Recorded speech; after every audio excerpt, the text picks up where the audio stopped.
Kwa majina yangu naitwa Godson Levuko, nafanya kazi na taasisi inaitwa HIMD, kwa kirefu ni Health Integrated Multisectoral Development.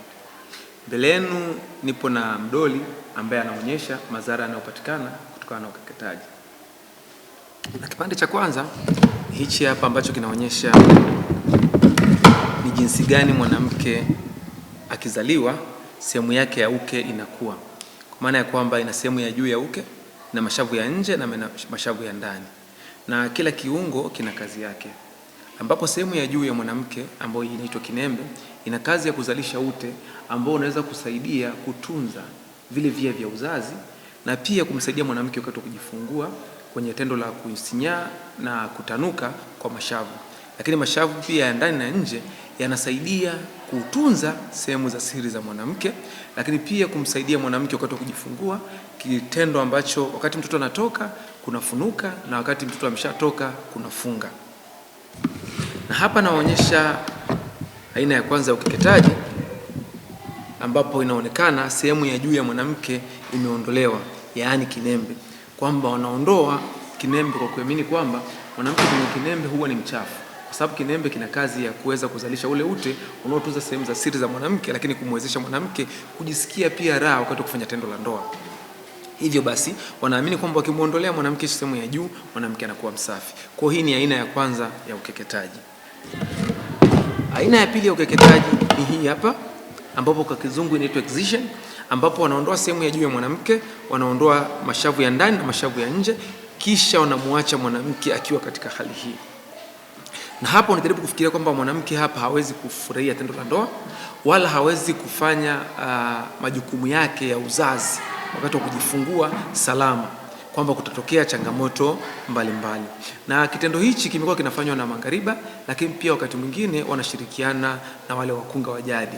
Na wakunga wa jadi wamekuwa wakiwaambia wamama wenye ujauzito wasile vyakula vya kurutubisha mwili, kwa sababu wanahofia kwamba mtoto atakapokuwa ni mkubwa tumboni wakati wa kuzaliwa kutatokea changamoto nyingi na kusababishia wakati mwingine hata kifo kwa mama ambaye anajifungua, kwa sababu wanaamini wametoa vile viungo ambavyo vinamwezesha mwanamke kuweza kujifungua salama.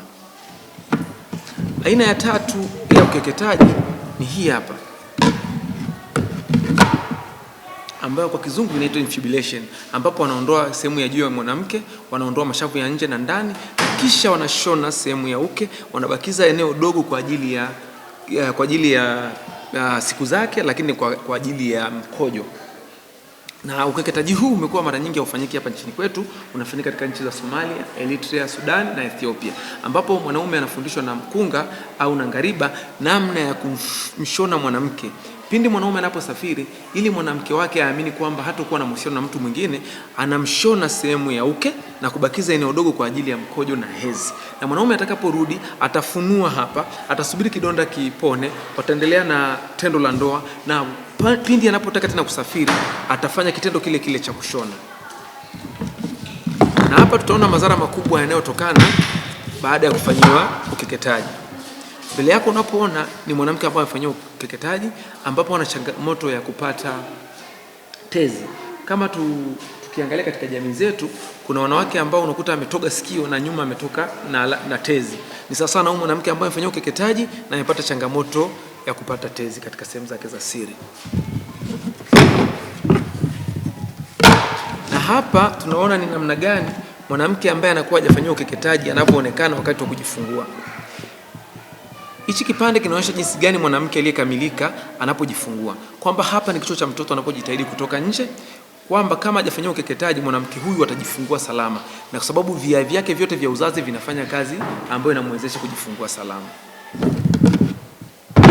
Na hapa ni madhara yanayotokana na ukeketaji, kwamba mwanamke huyu aliyofanyiwa ukeketaji, hususan aina hii ya pili ya ukeketaji ambao ametoa mashavu ya nje na ya ndani pamoja na kinembe, angalia hapa kichwa cha mtoto kinajitahidi kutoka, lakini kuna damu nyingi ambazo zinaonekana zinamwagika, kwa sababu kuna kutokea kitu ambacho hakuna mfumo mzuri, kwamba kumetokea wanaita unsystematic rupture, kwamba amepasuka sehemu za siri bila mfumo maalum, kwa sababu hakuna vile vya uzazi vinavyomsaidia mwanamke huyu kuweza kujifungua salama.